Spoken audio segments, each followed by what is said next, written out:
Welcome to this council briefing, 30th of April 2025. It's only one item on this briefing agenda. That's reviewing the revenue and financing policy for the annual plan 2026-27. Our third briefing. Our reporting officer, Christine Toms, Manager Revenue Services, will be leading her team there. Thank you. And we have Rhonda. Rhonda. Yep. Rhonda. I guess we have Sue in the background there hovering too, do we? You see? Okay, let's go. We're continuing the conversation to assist with clarity and understanding around the revenue financing review, revenue financing policy review of land value versus capital value. The report provided reiterates the principles that council have already agreed on, and Rhonda is going to cover those off again in the presentation. Tables providing information at a high level showing the shift of general rates to general rates burden across different properties have been provided in the report also. There's been conversations around the difference between property categories and land use codes. Rhonda will expand on that further during the presentation, and Rhonda's going to go through the presentation, through all the slides, and then take questions at the end if that's okay, just so we can get through the information. So I'll hand it over. Thank you. Good afternoon, everyone. Through the chair.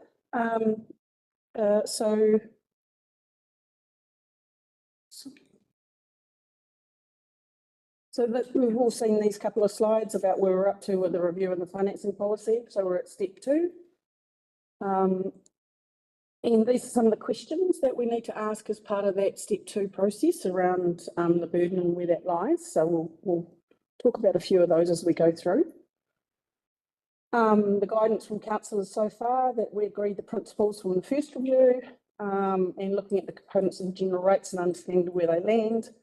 Review the roading component, which we've done, and I've given you a little bit more information this time, and then also consult on CV with the general rate payers based on the outcome of the review.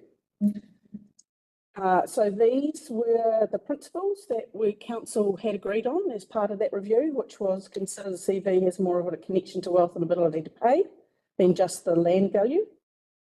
A move to CV would increase rates from those larger commercial properties who pay proportionally small rates at the moment. And a review of the differentials based on CV having swing commercial and residential, which we're also having a look at the moment. We did also want to consider one other general rating principle, which is around keeping it simple. And we did mention that, and it was reiterated by a couple of the councillors at the last briefing around it's pretty hard to understand rates as it is, alone trying to have too many differentials that confuse people. So what I want to do at the end of the briefing, once we'll test, every time we talk about a conversation, we'll test those principles and making sure that what we're actually achieving is part of that process. And so this is where we talked about how differentials can be set. So I'll just confirm at the moment, and I've had a couple of conversations with different councillors, and Councillor Larson and I had a bit of a conversation on Sunday night, which I just want to reiterate to everyone. And I think the confusions come from the word category. So in the Local Government Rating Act, it talks about categories of land that, in section 2, the categories of land that you're allowed to set differentials on. When you look at section 2 of the Rating Act, it talks about the use to which the land is put. Unfortunately, in the rating valuations, they've decided to use property categories as one of the naming for the valuation rules, which has caused a bit of confusion. That is the best and highest use of that land. And so I use the example where you might have a horticulture farm, but around it, there's been a whole pile of dairy conversions. And so really, if that person was going to get the highest and best use for that land, it would be a D for dairy, but it would still be horticulture in its use. Maybe 2 years later, they go through and they do a dairy conversion, and so now they're a D still, but their land use becomes dairy, so the two match. Now we can only do that based on to the land which is put. So that has to be based on the actual land usage codes. So I did a bit of a mapping exercise where I could between what the numbers were in the land usage code versus the property categories in the best highest use. And I have provided, and we'll go through that in a minute, I have provided that breakdown for you as well. But there are some of those properties that weren't defined because we haven't gone through that process where we said, well, what are we going to categorise transport as? Because transport isn't a category in the property categories, but it is in land usage. So we've pulled those properties out, but I've tried to map those so that at least there's an indication as to the fact that these are the property categories, and then remap that back to usage. And we sent that out on Sunday night. So hopefully everyone's had a chance to have a little bit of a look at that. So once again, the land to which, how the land is used or land is put. And then the other one that we use at the moment is the size of the rating unit in land area. So we have lifestyle under 2 hectares and over 2 hectares. Council had recommended that we continue with those two options, so they've been included as well. And I've split the information up based on last request from our last briefing to be able to show that separately. So the lifestyle under 2 hectares and lifestyle over 2 hectares. And we'll come to that in a minute. So this was the review of what's in the general rates and the split of primary roading between rural and residential and other based on meterage. I've got the information back based on the expenditure, and this is the split here. So it went from 4.8 to 4.2. So it's not a big variation. But there is a bit more expenditure in town compared to out of town when you're looking at physical spend versus actual meterage. So we're all okay with that? And then these are the options that we've considered as part of that process. So the general rates with other, which was 1.55, commercial and industrial of 1.1, and residential of 1, which was the one that we went out to consultation with last time. We then looked at general rates with a rural of 2, so that would be anything that's rural or lifestyle over 2 hectares would be included in the rural. Other would be everything else other than residential and under 2 hectares, which would be considered to be residential, which is the same split as it sits at the moment. And then last time we also talked about leaving general rates by itself, splitting out roading rates and having a differential of 4, other 1.5 and 1. But we didn't seem to get much guidance from council that was wanted. So we're primarily sticking with probably looking at the rural 2, other 1.1 and residential of 1 at the moment, unless there's guidance from council. And that's the breakdown based on those in dollars. So if you can see the rural 2 and other of 1.1, there's a $20,000 drop for residential when we do that. There is a slight increase in rural of $120,000, and then primarily the biggest drop in other is across community, where that's at the moment is 184,000, and it goes down 137,000. The others, there's across the others, there's very little. But what it does do is it changes the burden of where those rates sit. And we'll talk about that a bit further as we go. And so this is the breakdown where we looked at it last time around where the splits were, and we then went in to have a look at each of the individual categories based on that. If we look at this one here from a residential CV, you can see primarily most of them are within that, either below 500 or above, in between that, go down by 500 or up by 500. It's 88%. The rest of them that split are at either end. really come back to those really high ratio properties where there's they might have a land value of, $1 million, but there's a house worth $5 million sitting on that.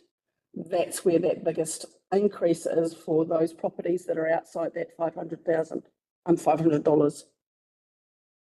So that's where and you can see there's probably the number of properties that go down versus go up is about 50-50.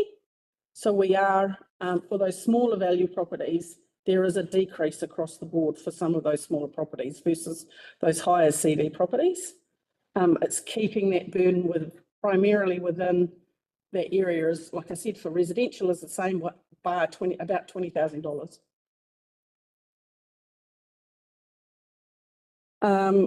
Lifestyle and rural, once again, that's got a bit more of a spread, and that really comes back to, we've got some pretty high intensive farms where the ratio is at 4 or 5.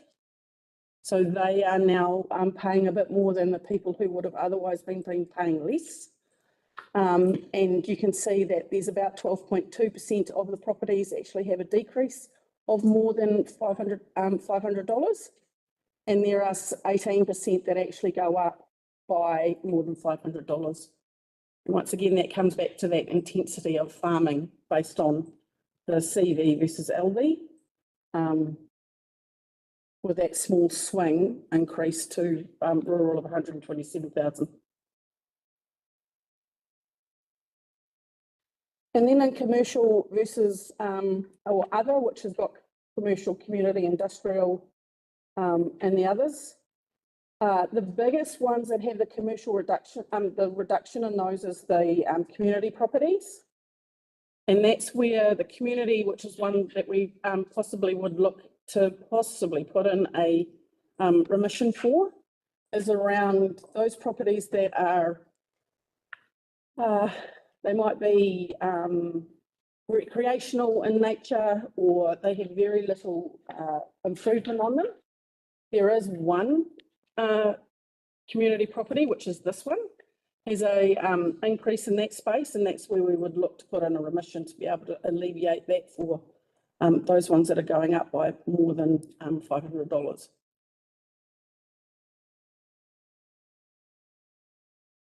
So in testing those principles, where we've considered that CV has more of a connection to wealth, we have, by going to CV and in doing the change to rural 2, commercial 1.1 and residential of 1, kept the change in burden relatively similar across those sectors. But what it does do is it means that there's movement within those sectors for those higher commercial capital value properties are being charged more, and those lesser commercial CV value properties are being charged less.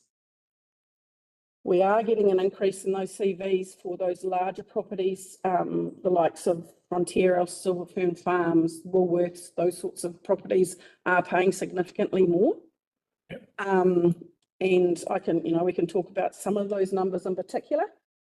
And then that's when we talked about a review of the differentials would be required, and we've done that by looking at the 2, 1.1 and 1, to try and make sure that the money that we're redistributing is within those bounds of what we've sort of talked about, especially across rural, residential and other.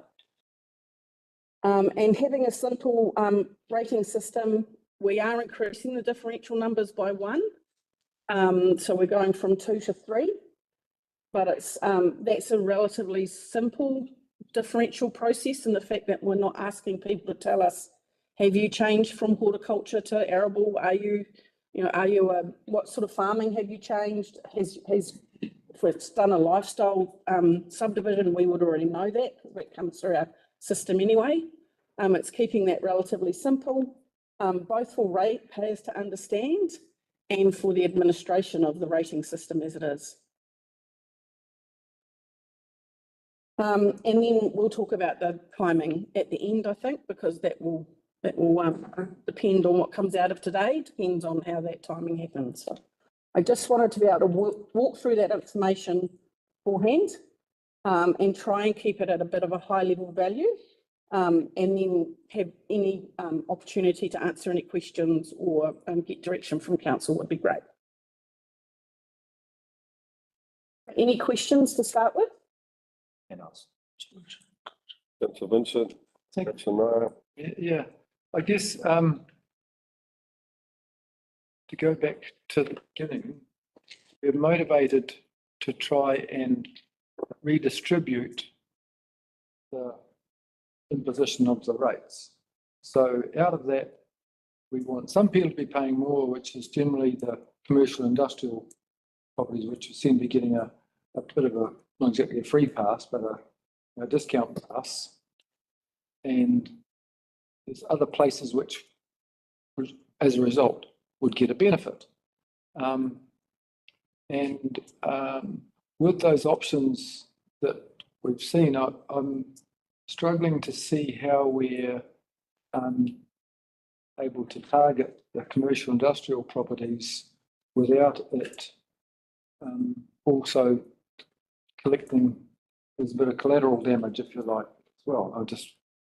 It's a song I'm wanting to learn. It's called Heaven by Heads. Heaven is a place where nothing ever happens. And it's that's the chorus, but it's like, it's the same. When this party's over, it will start again. It will not be any different. It will be exactly the same. I mean, are we going to go through all of this and we get back to the beginning and go, it'll be exactly the same? You know, like, I just wonder, we have to grasp the nettle that if we're wanting to make a change, there's going to be changes, I suppose, which is going to take us out of our comfort zone. But that's a bit of a sidebar. I guess I just like the words. So the question is there one of these options which is most able to target that area of commercial industrial without it overspilling into other categories of land use? So there's two principles that we looked at as part of that. So the first one was around CV has a bit more of an attachment to wealth. Yeah. And in all of the categories, you can see that there is a move of money towards the higher CVMs, or those ones with ratios that are higher. And then on the other side of that, there are some people that drop as part of that. We have, I think, so that's across the board, that's across all categories. The fact that we've asked for more commercial to be paying, that higher end commercial to be paying more, we have done that with the likes of Fonterra, those ones which are paying $20,000, $30,000 more than they were previously. But on the other end of that, there are those smaller commercial properties that had quite low ratios that might just be a storage shed that are now, will then be paying less, because as a portion of that, they pay, that money has moved up into the higher values within their area, has moved up into that higher values. Because their improvements are a relatively small proportion of the total capital value. Correct. So the ratio, that's the ratio that makes a really big difference.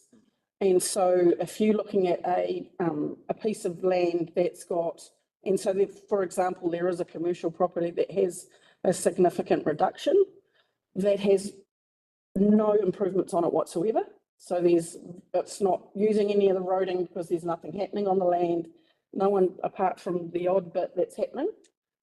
So for all intents and purposes, that improvements, because there are none, could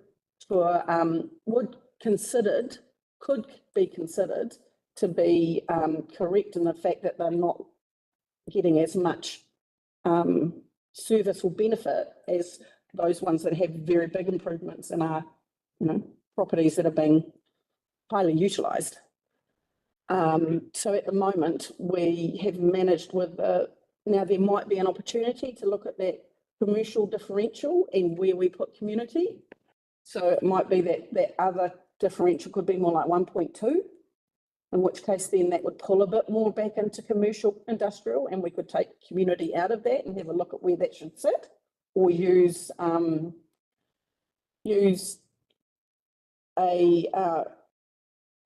what's the word? Remissions policy. Sorry, remissions policy to deal with that, with those community ones that do have a significant increase, of which there's not that many. But looking at and testing those principles, that rural of 2, other of 1.1 and residential of 1 keeps that in that realm. So Naya? Thank you, Mr. Mayor. Yeah, more confused than before.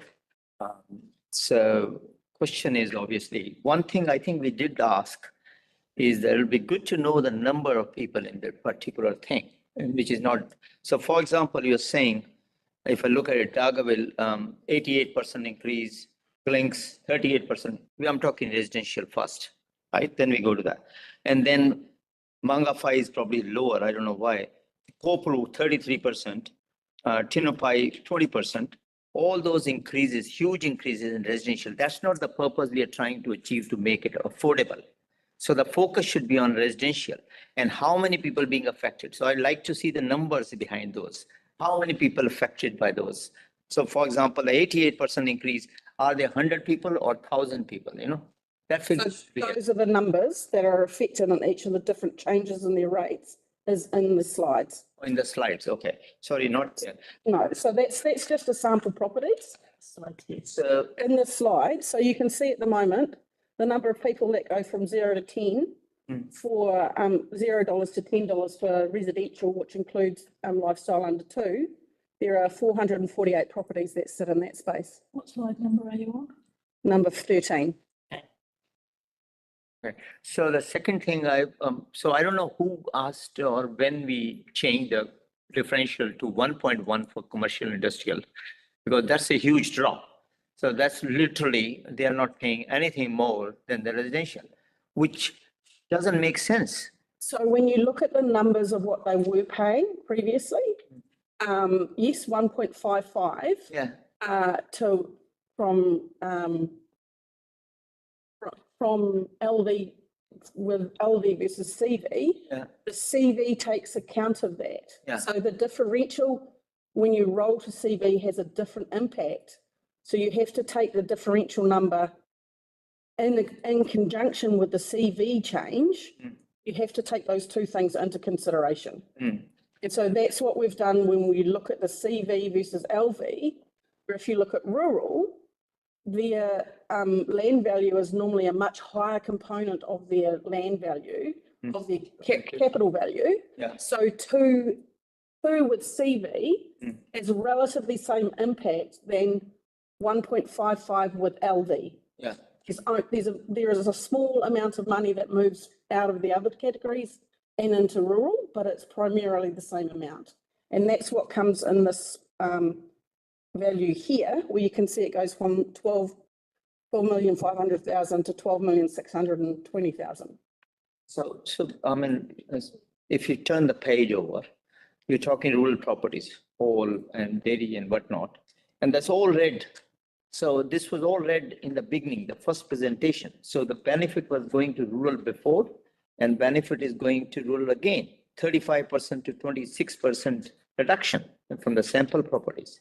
So across the board, there are 12% of properties have a reduction, but 18% of a property have an increase.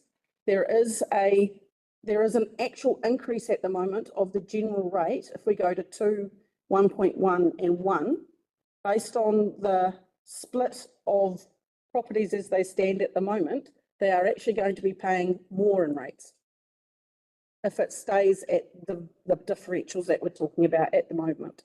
What is moving is where that amount sits. So there's an increase of $120,000 of the general rate that goes into rural properties based on the split. But there is a change based on where that sits because of the land value of some of those categories or some of those properties versus the increase in others, especially for those ones that have got large improvement values on top of the So at the moment, there is 1,100 properties that actually have an increase of more than $500 in the rural space. So how many others we have in the whole mix? Which is 1.55. Others, how many properties under others category in? And the land versus land use, or, so this is this, so in others, as it stood before, was all of the properties that are under the rural breakdown here, and then the commercial, industrial, utility, transport and community. They were on 1.55 previously, under land value.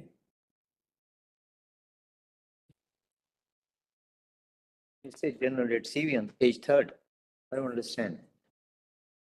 Sample property generate CV, and then we have 2024 CV rates, other 1.55.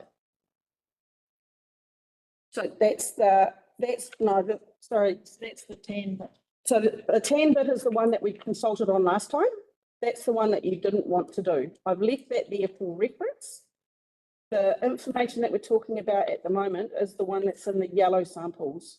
But I was trying to keep us out of the individual samples because they are, each property has a complete, and we've said that in the report, that if you looked at one of the properties that we showed as an example, where it was a residential property, I think, at was it residential? lifestyle, I think. Lifestyle, $640,000 as the commercial, capital value, Yeah. depended on the land value as to how much, whether they had an increase or decrease. In the samples we have put the median, like out of that box of people that were moving up and properties that were moving up and down, we've chosen about middle of that to put into this sample property because you can put them all in.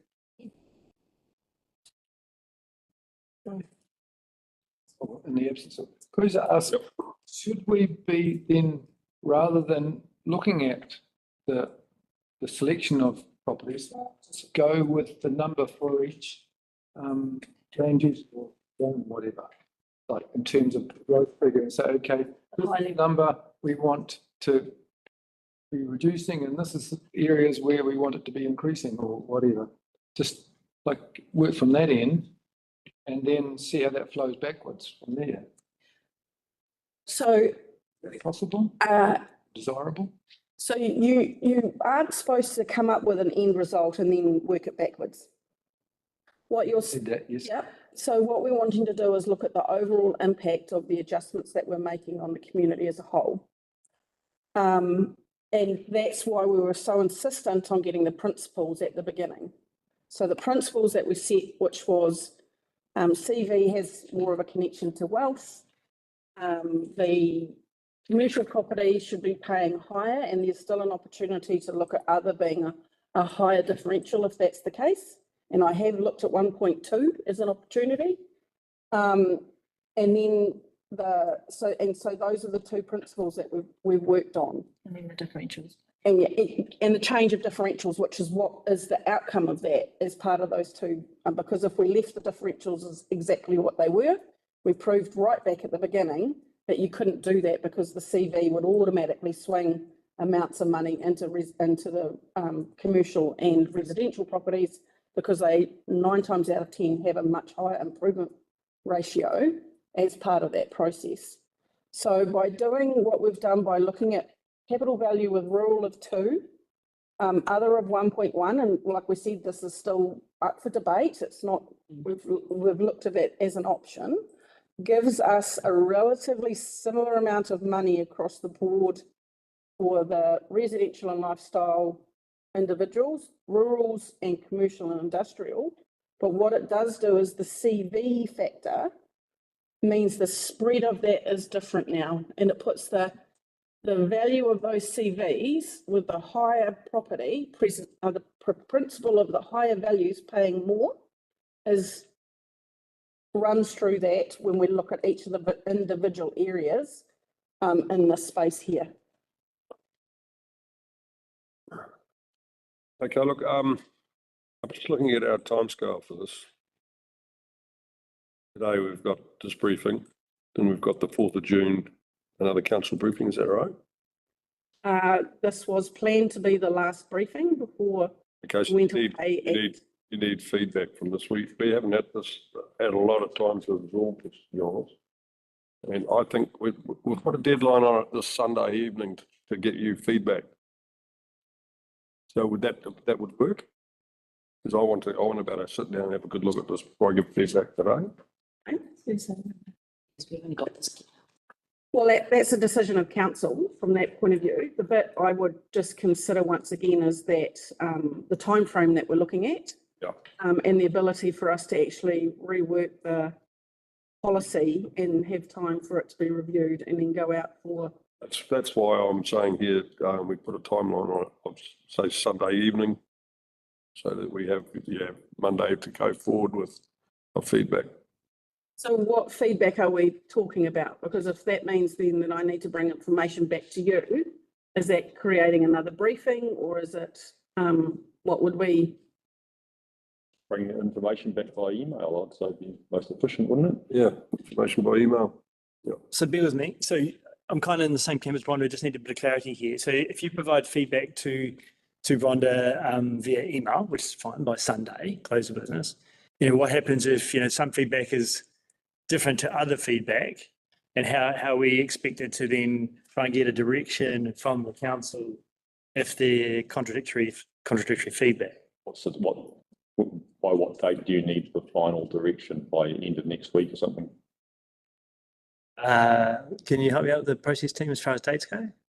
Because we'll have to consult, right?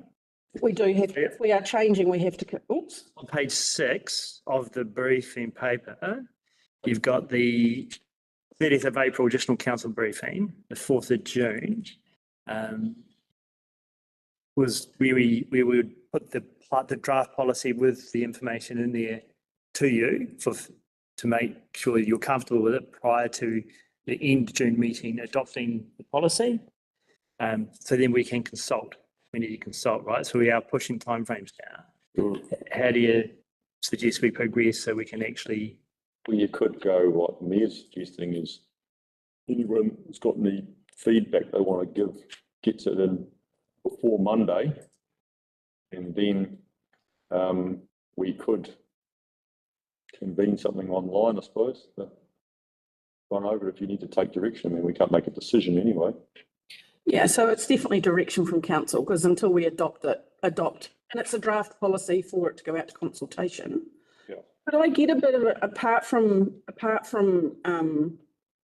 these all came out on Thursday, so the information that you've had provided has been there for a little bit. I suppose the question I would ask is what is the potential issues that people might be feeling at the moment that I might need to preempt, so that when we get together next time, I can do some extra work ready for in response to that feedback. Are people able to put on the table now what they would like to see if they have had a chance to think about it? I've only got one question in that. Oh, sorry, Mark. No, you go. I've only got one question in that regard, which is how are you going to reconcile the undefinable properties? Are they going to end up falling into one of the code groups or what? So to do that before next week? No, just in general, like Yes, obviously. absolutely. So they will find their own place in the rates database once they've been defined and you know what they are. Yes. So we can kind of ignore them, and they will find their own place. Yeah. Because at the moment they're sitting in the broad other category, so Yeah. keeping it simple. Okay. Yeah.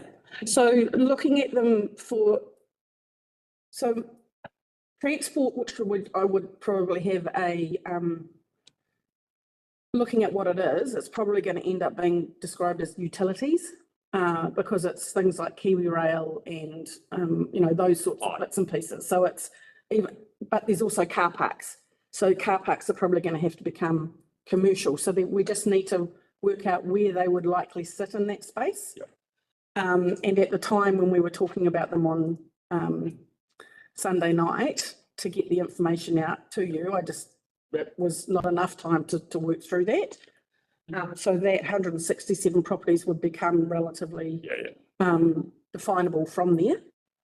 And my gut instinct at the moment is they would split between commercial and utilities. Okay. That would be the answer to that one. If there is a feeling that commercial does need, because we have dropped a bit in that commercial space, looking at 1.2 instead of 1.1, more than happy to do that. And I've had a little bit of a look at that already. So that would be something that I could bring back to the briefing next week if we want to put that on the table. In this format, so you can see where that sits. And in fact, I could possibly even send that out before Don't need that myself. before Sunday, for you to at least have a look at what the impact of that would be. Yep. And then that will at least give you a little bit of, okay, is 1.2 enough? Is that a little bit better than a 1.1?